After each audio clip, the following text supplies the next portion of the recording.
শেষ হয়নি যুদ্ধ, লড়াই লড়াই লড়াই চাই, লড়াই করে বাঁচতে চাই। সোহাগ ভাই বলল কেন, ইন্টারিম জবাব দে, সোহাগ ভাই বলল কেন, ইন্টারিম জবাব দে।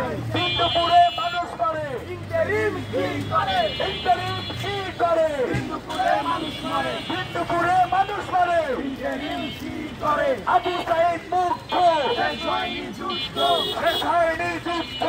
আবু সাইদ মুক্ত।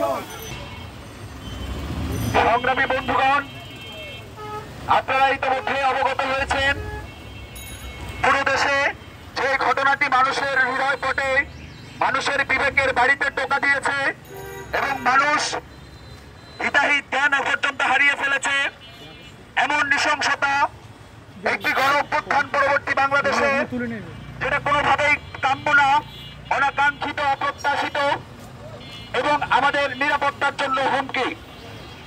প্রিয় সংগ্রামী বন্ধুগণ, 9 জুলাই মিডফোর্ডে যুবদল নেতা কর্তৃক একজন ব্যবসায়ীকে চাঁদা না দেওয়ায় অস্বীকৃতি জানানোর জন্য নির্মমভাবে প্রস্তরযুগীয় কায়দায়, মধ্যযুগীয় কায়দায় নির্মমভাবে হত্যা করা হয়। সংগ্রামী বন্ধুগণ, 5ই আগস্ট পরবর্তী বাংলাদেশে আমরা এমন হত্যাকাণ্ড, এমন বর্বরতা, এমন পৈশাচিকতা দেখব স্বপ্নেও ভাবিনি। আমাদের বাংলাদেশের আজ মানবিক বিবেক, বাংলাদেশের সকল সাধারণ ছাত্র জনতার বিবেক একসাথে জাগ্রত হয়েছে। বাংলার রাজপথে আবার জুলাই নেমে এসেছে। আমরা কতিপয় সন্ত্রাস চাঁদাবাজদের স্মরণ করিয়ে দিতে চাই।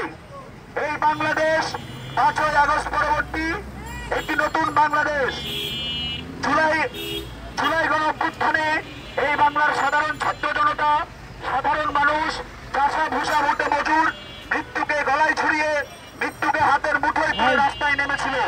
আমরা ভয় পাওয়া ভুলে গেছি। আমরা স্পষ্ট করে বলতে চাই, এই বাংলায় চাঁদাবাজ সন্ত্রাসের কোনো জায়গা নাই, চাঁদাবাজি সন্ত্রাসীর জায়গা নাই, এটা আমাদের স্পষ্ট বার্তা।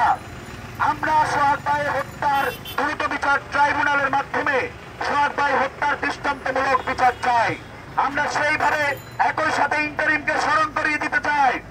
ইন্টারিম সরকার, আইন উপদেষ্টা এবং স্বরাষ্ট্র উপদেষ্টা, আপনাদের দৃষ্টি আকর্ষণ করে বলতে চাই, 9 জুলাই যে ঘটনা ঘটেছে সেই ঘটনা আজকে ভাইরাল হওয়ার কারণে আপনাদের চেতন জাগ্রত হয়েছে।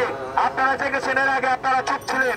ইন্টারিম, আপনারা আরো সজাগ হন, মেরুদণ্ড শক্ত করুন, জুলাই বিপ্লবের স্পিরিটকে ধারণ করুন, চাঁদাবাজ সন্ত্রাসদেরকে রুখে দিন, নইলে ছাত্র জনতা, ছাত্র সমাজ কিন্তু আর ঘরে বসে থাকবে না। ধন্যবাদ সবাইকে।